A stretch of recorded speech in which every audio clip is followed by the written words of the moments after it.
Hello everyone, this is Mr. Fisher. I'm going to walk you through an example that you're being asked to complete this evening on projecting whether femur length can project our height, which if you think about a femur is supposedly is the longest bone in our bodies, the largest bone in our bodies, the top portion of our leg from our hip down to our knee. With this data, I created 4 headings. Understand that my femur length is my X value, my height is our Y value. So here's our explanatory variable, our response variable, and then the 2 other headings I need in order to find the least squares criterion equation is a column for X squared and a column for X times Y. Very quickly, I'm going to run you through these numbers. In order to find our X squared, we're going to use the equal symbol, which again tells Excel we want it to do a mathematical function. I'm going to select my A2 value, which in this case is 447. I'm going to hit Shift 6, which is our caret, and a 2 for squaring it, or as I like to say, we'll caret and square it, and I'm going to hit enter. In our terms, this number really doesn't mean a whole hill of beans sense to us at this point. We'll get more back to that in a minute. But I'm also going to find my X value times my Y value, which again equals, I'm going to choose A2 times, which is Shift 8, B2. And there I get a product. Again, doesn't make a whole lot of sense to us at this point. Ultimately, remember, what we're looking for is the sums of each of these columns. So at this point, I'm just going to select both of my cells. I'm going to drag them to get our values. So far, we have our X and our Y values and a bunch of what you would probably say is gobbledygook.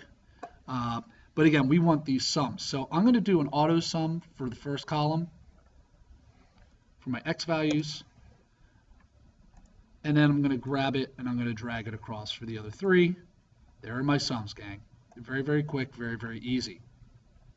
Most of the work you're going to see me do here is going to be in the Microsoft Mathematics Graphing Calculator. Again, it's free. You should have it. If you do not, you need to make sure you get it. You can let me know. I can hook you up with Mrs. Harris to make sure that happens. But using this calculator, it's going to save us a whole lot of headaches. Okay, and I'll show you that in just a minute. The other 2 values I need. Remember, the first step of writing the least squares regression equation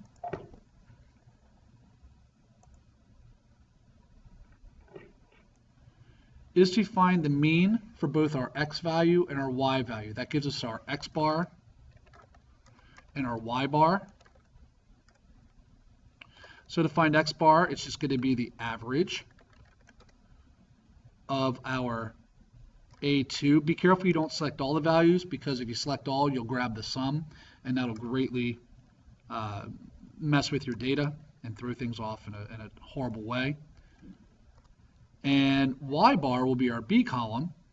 So I'm going to find an average for this column.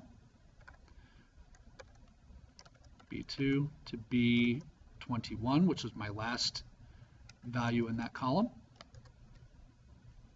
So here's my X bar and Y bar. Remember, this value, this coordinate, is a coordinate that our line of best fit must pass through. Okay. Now from here, I'm going to hit insert. I'm going to go ahead and show you the scatter plot of not that.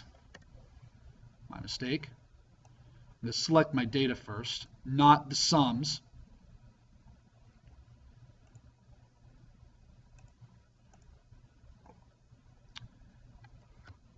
Here's my data as it sits. I notice it's very spread out.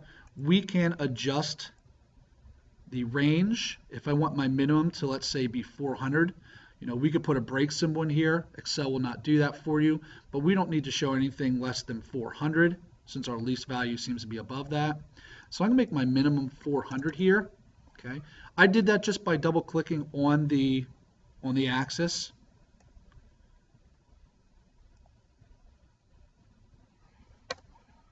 I'm going to hit enter, and it changes it all for you.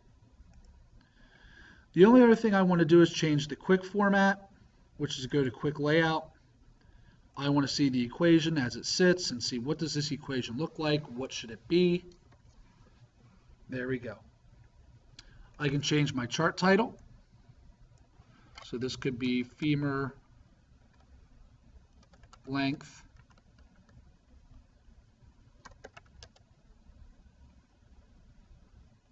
versus height projections.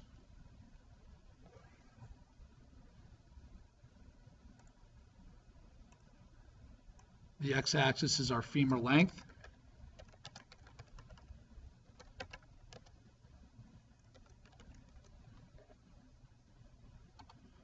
Our y-axis then would be our height in centimeters.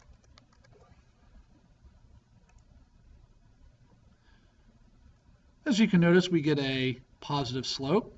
We have a positive slope here of 0.2637, and we get a y-intercept of roughly 51.03. And again, remember, if we project this across, it looks like this is going to cross at 150, but remember, we're missing a whole lot of data between 0 and 400, so that would project out far down the line of hitting around 51 inches, which, again, remember, that doesn't make a whole lot of sense in terms of mathematics and statistics.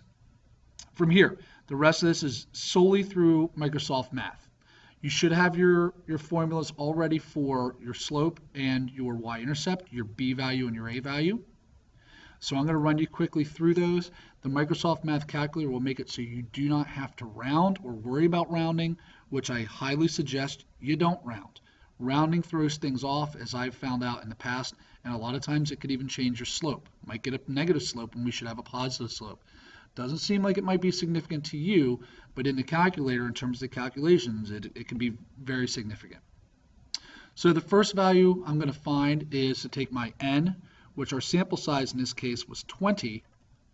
I'm going to multiply that times the sum of the x times y column, which was 1723713.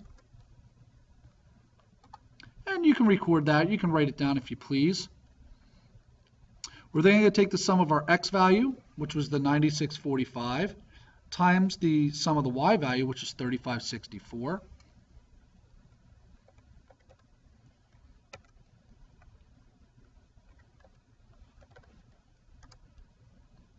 And I get another large number.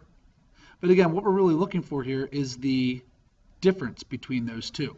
So when I find my numerator in that equation and for the slope, we said we should get a positive slope. So the nice thing is I can just grab, click, and hold and drag this number down. I'm going to subtract the output of the second part of this. And when I hit enter, I get a number of 99,480, which again, right now doesn't mean a whole lot to us. In the denominator, remember, we're going to take the sum of the x squared value times the sample size. So 20 times the 4670161. And from that, we're going to subtract the square of the x value, or the sum of x, squared. So I'm going to take that 9645, and we're going to square that value. And then I'm going to find the difference.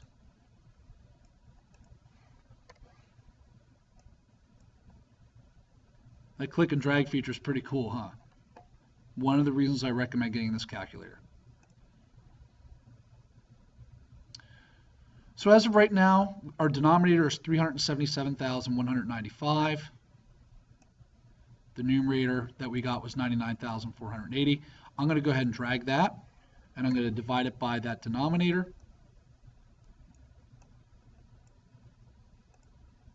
And we get a slope of 0.263, which, if you remember, is pretty darn close to what they have there. In fact, it's exact, 0.2637. Now to find A, to find our y-intercept for our equation, remember that was just to take the y-bar value, which was the 178.2 that we calculated here, minus the slope, which was the 0.2673, And just to be safe, maybe I'll put that in parentheses. But remember, we're going to multiply that by the x bar value, which in this case was the 482.25. And I get an output of 49.29.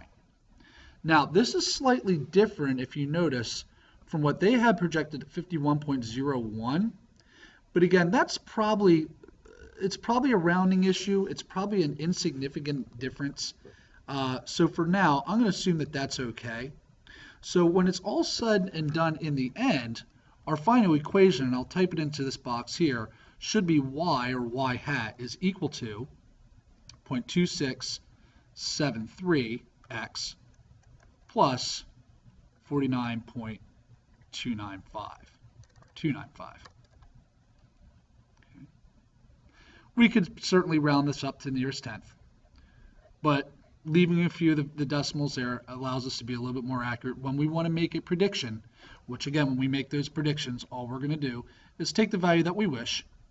For instance, we want to predict that somebody that has a femur length of 440 millimeters would have a height of what? And again, we can project up and across, maybe 165 centimeters tall. I'm not exactly sure, but I can take that 440, plug it in for x, and find out what our projection would be. If you have other questions, please make sure you get them here for tutoring, or shoot me an email, fisherj@mhs-pa.org, for some further help. Good luck, gang.